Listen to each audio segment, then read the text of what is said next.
Punta na ako sa gate.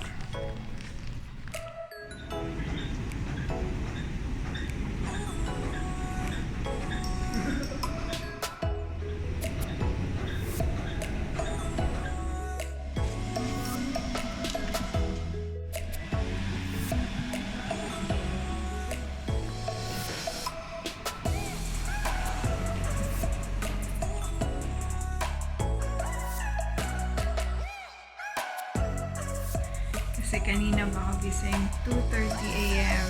Jet lag is real. So everything comes in Tupperware, disposable Tupperware like this. And it's divided with dito yung kanin. It's always marami yung kanin, and this is the ulam section. So I'll show you how minimal the ulam. Ayan siya, guys. Yung portions niya is very tiny. I think that's longanisa. And some scrambled eggs and rice there. It doesn't look so tiny, but it's not too bad today.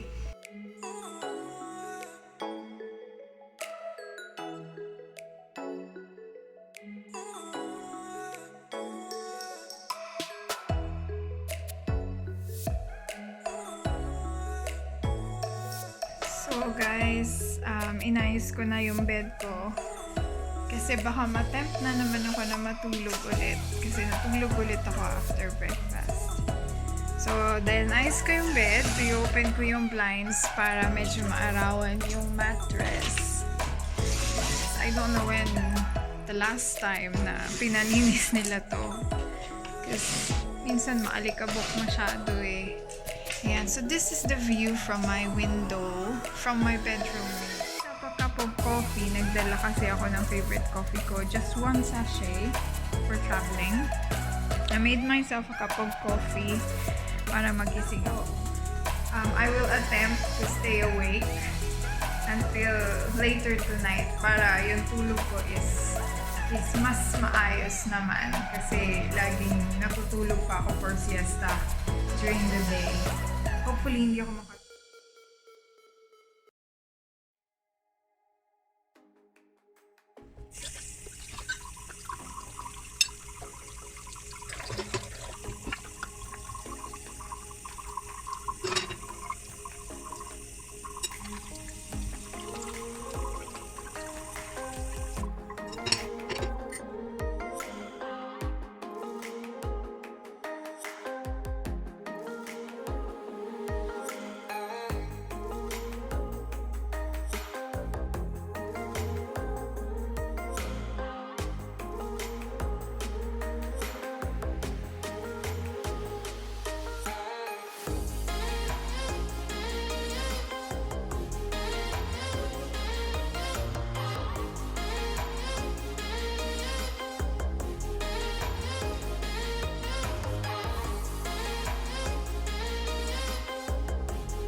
nakita ko po na upuan sa gilid. Doon nila usually pinapatong yung food and then half a liter of water na binibigay nila each meal.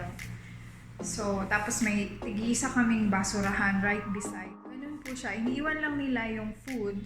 Meron lang silang time kung kailan magpe-prepare, kung kailan sila mag-distribute ng lunch. For breakfast, that will be between 6 to 7 a.m. For lunch, this one is, I think this varies kasi yesterday, I think dumating yung lunch between 1 to 2 p.m. But normally, and from what we're told, it's between 11 a.m. to 12. So, nag-iba siya yesterday. And I don't know how it went for the past few days kasi lagi po nagbibigay sila ng food na pinapatong nila dun sa either bedside table na nandun sa labas or sa upuan. So it's composed of 500 ml of water and then yung kubiertos, plastic spoon and fork, and then yung kanin and ulam.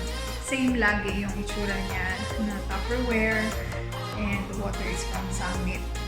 Ayun. So, sponsored po tayo ng Summit.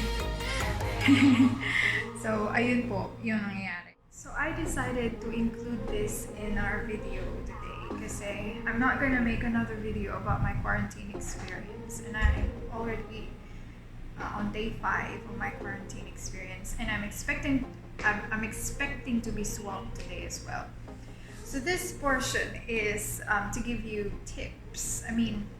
Some tips on how to entertain yourself whilst you're in quarantine. I'm speaking as an introvert, so I'm quite enjoying it. So as opposed to what everyone else says, because I think most people are extrovert. Reason I quite like it. I enjoy it because you have to be grateful for what you get, and of course because this is for free. Being an OFW person, this is free, so might as well be grateful. You paid for it somehow, and the government, or OWA at least, is helping you to get through this experience. Anyway, let's get back to business. So the thing to get entertained while on quarantine would be, first, got some items here that I brought with me. First of all, if you're a book lover, make sure that you have books with you. In my case, I didn't bring any book kasi sabi ko, ang dami ng laman ng bag ko. But what I did bring is my Bible. So this is very much the perfect time to catch up with your Bible reading, or to catch up with whatever book reading you have. Kung may ebooks ka, that's a lot better. That's much better. You can purchase ebooks as well online, so there's no reason why you can't read anything and why you can't get yourself entertained by reading books. I think most phones can accommodate or can support Kindle apps, so it will cost you nothing. It's gonna be for zero expense, so you can download that so you can read something. Number 2, for someone like me who likes to journal, I brought my journal. So I'd like to write every day. Some people can be so consistent when it comes to daily journaling, but for myself, I think I only wrote 2 entries since I got into hotel quarantine, and it does help, pass the time. And you can also record your feelings, your whatever that you want to write about, ideas, thoughts that you have at the moment. It's really good to keep a journal for that. So writing is good. So that's tip number 2 for entertainment journal. Also, with tip number 2 is your planner. You can just, catch up with your planning, especially because you're going to be on vacation. It's just your desires or what you intend to do whilst you're here during your stay. So that's number 2. Number 3 is to make sure that you brought your skincare along with you, so you can do skincare here in the hotel. So for mine, I brought my collagen mask sheet. When I got here, I got started on my skincare. I did a hyaluronic acid, if I'm reading it correctly, face mask. I applied it on at night. Yeah, I felt like, I'm much more hydrated now. And then I transited to Dubai. Never had time to do skincare. It's humid country. And yeah, I feel like ang dumi-dumi ko. I feel like I'm so dry already. And to top it all off, hindi pa ako nakainom masyado ng tubig. So yeah, I have to catch up on skin hydration. Apart from mask, you can catch up on your skincare routine na pwedeng nakaligtaan mo dahil sa kabisihan mo sa pag-ready mo ng pag-uwi. So that's top 3 or number 3. Number 4, or you can look for exercises na pwedeng standing workouts, what they call it. So I'm not really religiously doing that in my life, but whenever I have time, I catch up on fitness. So yesterday I did legs hurt already, and it's not even a hard routine, but although my legs hurt right now, yesterday after the workout I felt a lot better immediately, because when you do exercises, Your body releases endorphins, which basically make you happy. That's all we need to know about endorphins. Yeah, so that's 4. And of course 5, if you don't know if you will have access to a television with cable or Netflix or proper internet connection through mobile data, if you're not sure if you're gonna have access to that, download movies. But those are my top 5. You can also include yung pagdadala ng snacks in between. So, kasi hindi naman plenty yung bibigay nilang pagkain sa atin. But that's our responsibility already. Hindi natin kailangan iasa lahat sa gobyerno. Kasi meron naman tayong pangtustos, may pera naman tayo. So, we need to prepare for this quarantine ourselves. So, dala tayo ng snacks. Dala tayo ng extra food for that. But also pala, if you are a fan of art or if you've been thinking of catching up on some painting or watercoloring or drawing or sketching, don't forget to bring your art stuff. Coloring books, your sketchbook, your coloring materials, your pencil, your charcoal pencils, watercolors, whatever. Don't forget to bring them with you so you can catch up on your artwork. Or if you're a fan of embroidery, you can do that as well. Just make sure that you're mindful of the needles you bring with you, kasi bawal din yun sa carry-on bag. And that as well is you can carry sudokus or crosswords or whatever it is na nag-entertain sa'yo. Plan ahead for that because it's gonna help you get through the week-long, or it could be more than a week-long na quarantine in a hotel. So hopefully that helps. I just finished my workout. I did the standing workout by Chloe Ting, and it's easy, but it's gonna make you sore the next day. It's already 1, I think, lunchtime. And nung check ako sa labas ng door, andito na yung lunch ko. So, ito siya. With water as well, pero diniretso ko na sa So, tingnan natin kung ano yung pagkain ko ngayon. Before ako kumain, maliligo muna ako. But I will show you kung ano yung lunch ko ngayon. So, i-open na lang natin siya. When I did this morning, nasira ko yung lalagyan. So, hopefully this time is okay naman. Hindi naman siya nasira. Ooh. So, water, rice, and then ulam. So, mas okay ngayon yung size ng ulam. Tapos ko to sa fridge. I got this from Emirates. So, yung mga hindi ko naubos na mga dessert from the plane, inuwi ko siya. So, ito. Maliligo muna ako, guys, and then we're gonna proceed with lunch. So, I'm not sure if I've shown you the toilet and the bathroom. Pero ito siya. Yan. Yan siya. So, hot and cold water dyan. Dala ko yung shampoo and conditioner kasi meron naman sila dito. Kaya lang kasi kailangan sa hair ko dahil colored yung hair ko. May kasama din namang towel, pero I brought my own towel. This was a towel na from more than 3 years ago. Yung free na towel sa hospital. Hindi ko na siya ginagamit sa wording, pero ginamit ko ngayon for this purpose. Kasi pwede lang siyang iwan. And may sink siya dito. Yan. Ito yung vanity mirror. So that's what I wore for my workout. Kasi wala naman akong workout clothes. I'm happy. I'm very happy about this because I'm so used to drying my hair after taking a bath. So meron din yan. It's working. Tapos ito yung toilet. Go muna ako, guys. Talk to you later.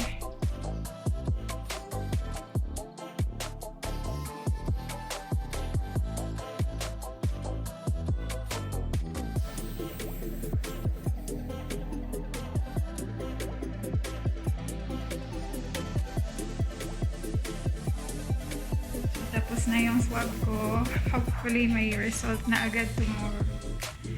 So, dahil tapos na yung swab, kakain na tayo!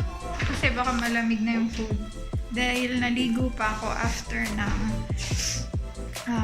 ng exercise. So, yun. Iba pala sila dito mag-swab. difference sa ginagawa namin sa hospital sa UK. 4 swabs yung gamit nila. So, unahin nila yung throat swab, which is basically, sinaswab lang naman yung tonsils mo. They're using 2, 1 for each tonsil. I don't know kung wala kang tonsils kung saan nila isuswab. And another 2 for your nostrils. Yun. So, 4 na swab yung ginagamit nila. So, it's very different. Much more costly, I think, pero I think mas accurate. Yeah, so that's really quick. We're ready for our lunch. Nakita naman na natin yung lunch kanina. So, yan siya.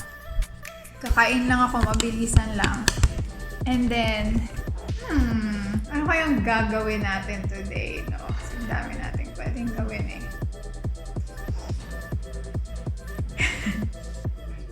So, lang ipakita yung isang feature dito na hindi ko pa na-discover at first. So, meron palang safe dito sa loob ng hotel room ko. So, that's good. So, I managed to keep my important bits here. Lalo na kasi I was expecting na pag sinuwab ako, hindi ilalock yung room. And we're not in possession of our hotel room keys. So, nalalak naman kasi siya automatically pag kino-close mo yung door. But anyway, this is really helpful and it's working just fine. So guys, I have high hopes na lalabas din yung results agad tomorrow. And because of that, I think I need to repack my stuff.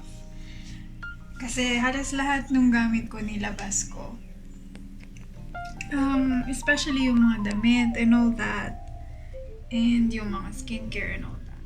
Mga pasalubong yan ang tira sa bag. Anyway, so kailangan kong mag-repack.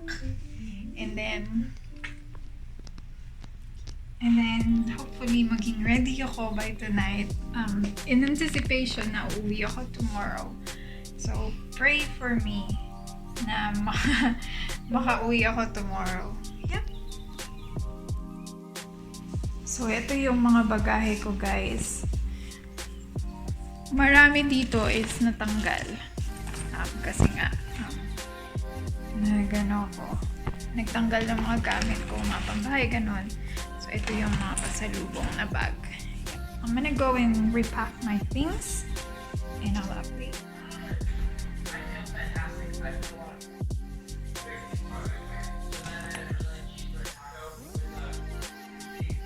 So, ito na lang po yung papasok sa bag ko na kapag dumating na result, ito na lang yung papasok dun sa malaki kong luggage. As well as that pillow. Also yung pangkulot ko ng hair. And these are the books. Konti na lang naman po. Ito yung susuotin ko. And yung iba sa banyo na galing. Yung mga toiletries. Yan na lang yung hinihintay dun.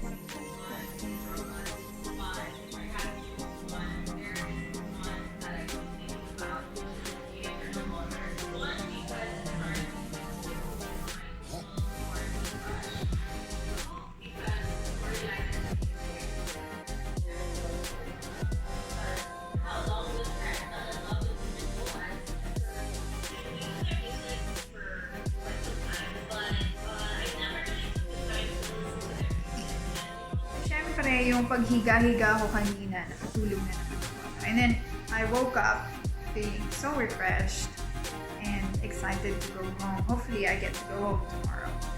Meron pala akong nakalimutan na hindi ko pa na-share sa inyo. And that's talking to you about the requirements necessary for an OFW to get to the Philippines. So, may mga basic tayong requirements na kailangan na i-book na natin, na i-download na natin, na i-print na natin before we get to the plane. Some of them is necessary bago ka sumakay sa plane. So, ang mga sasabihin ko ngayon, I hope is going to still be relevant by the end of my quarantine. Or if not, at least some of this these requirements will still remain in place, will still remain relevant and necessary for future travels, lalo na kung OFW ka getting into the Philippines. So, number 1, 72 hours before your flight, at most, that's at most, 72 hours at most, meron ka na dapat na PCR test na ang nire-require nilang result is negative. I don't know how you will get this, kung saan bansa ka galing, but in the UK, I purchased my kit online and I did it myself. It's very straightforward. Meron siyang instructions sa loob. So, I got the information from a friend who went home last December. So, I purchased it from My Health Checked. And then, gumawa ako ng, I did the swab myself. I think I did mine like 50 hours before my flight. Kasi yung 72 hours before my flight is a Sunday and there's limited postal service on a Sunday in the UK. So yun, I managed to drop mine 50 hours before my flight. I looked for a priority mailbox na mayroong tatak na NHS sa pinakamalapit na location sa akin. So, it's easy. You can just find one through the Royal Mail app.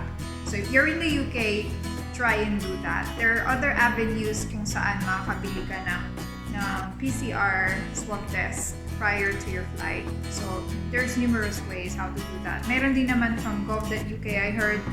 Kaso kasi, ito kasi subok ko na dahil sa friend ko, I know someone na nagawa na before, and I want to be sure with that na yung makukuha ko na siya the next day or sa ika-24th hour. I sent mine ng umaga, Monday morning around 9-ish a.m. And natatrack mo kasi dahil meron siyang tracking sa Royal Mail. Natatrack ko siya. And unfortunately, na-deliver lang siya dun sa laboratory ng, I think, 7 a.m. the next day. However, thank goodness na yung laboratory is very efficient. I contacted them, I told them my dilemma na tomorrow na yung aking flight, which is true naman. The day after that, upon their receipt of my swab sample, will be my flight. So I told them that I have to have my result before 7 a.m. tomorrow so I can print it. Yun pala, because some of the airlines, they will email you and they will require you to have the certificate printed. So, kahit mayroon ka dyang e-certificate, they won't acknowledge that. Emirates, they won't acknowledge that because that's what they specifically said in their email. So, I made sure to print one for myself. So, that's necessary before you get into the plane. Also, because you're coming from the UK, in my case, meron silang tinatawag na declaration form for international travel. Because in the UK, under pa kami ng lockdown ngayon. So, national lockdown pa rin. So, meron lang reasons, valid reasons for you to travel. And one of the reasons is getting married or wedding. So, kasama dito sa list yung work reasons, medical, compassionate reasons, funeral, education, volunteering, yeah. So, there's just limited reasons. So, at any point, pwede kang pigilan na lumipad kung wala kang ganito. So, there will be police who might randomly check on you and ask you to give them a declaration form and ask you why you're traveling. So luckily for me, it didn't happen. Also, this one is important. It might necessarily not be limited to just printing it. Hindi naman kailangan i-print mo yung e-ticket. Pwede namang e-ticket lang, literal. Not like the actual ticket in a physical form. Yeah, so that's necessary. And of course, sa ating mga OFW, although meron tayong balik manggagawa online na what you call this? OEC, na we need to update every time we go home, pwede mo yan picturean kasi in-accept din yan sa airport. However, kung hindi mo mahanap, hindi mo maalala yung password mo, this will do. The old one. Yeah, because you will have the same OEC number anyway. Yeah. So either this one or you can do the online one. Yeah.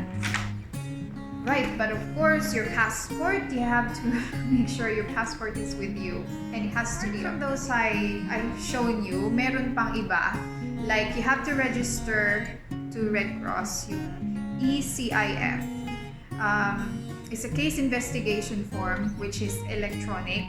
So, hindi mo kailangang i-print out yun.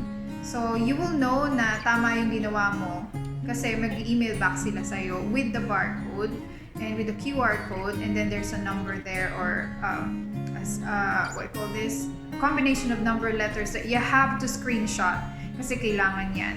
And that will be needed for the 5th day of your hotel quarantine. Like what happened to me right now.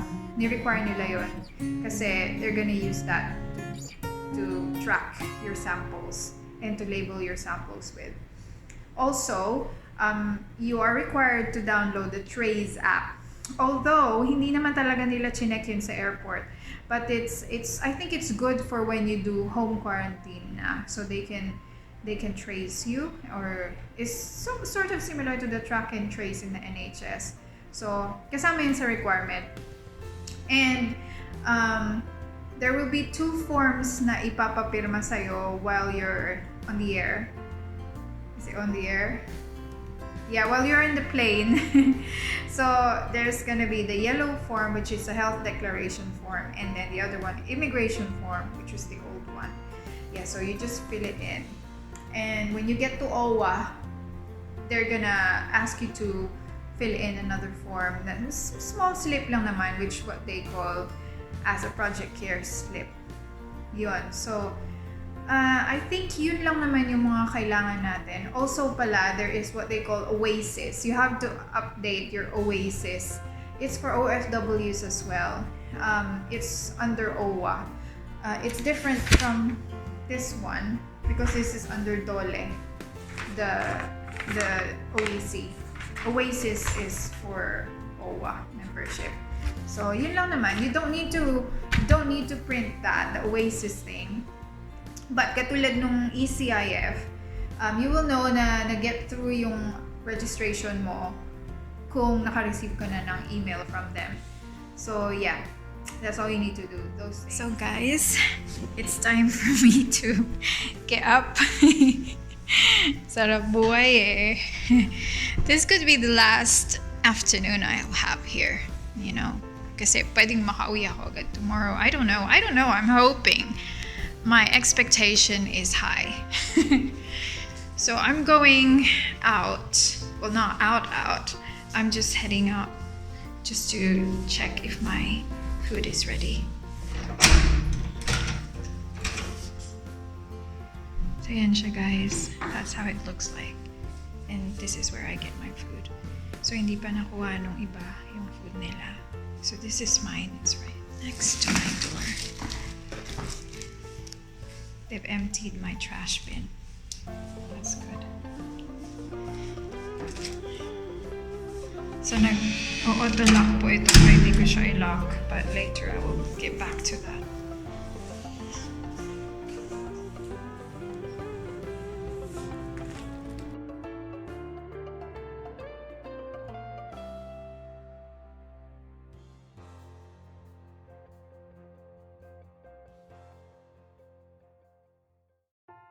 So guys, nakapag-empake na po tayo. Ready to go if in case we're gonna be sent home tomorrow. Yeah, it's nighttime. I think it's around 10 p.m. already. And by the way, I've done skincare before getting back to bed. And so, ready to go to sleep na. So I'm heading off. Best of luck sa inyong quarantine diaries, sa inyong hotel quarantine experience, and until you get off from your isolation process. And enjoy your vacation, And stay safe. Keep your family safe. Keep the Philippines safe. Be responsible.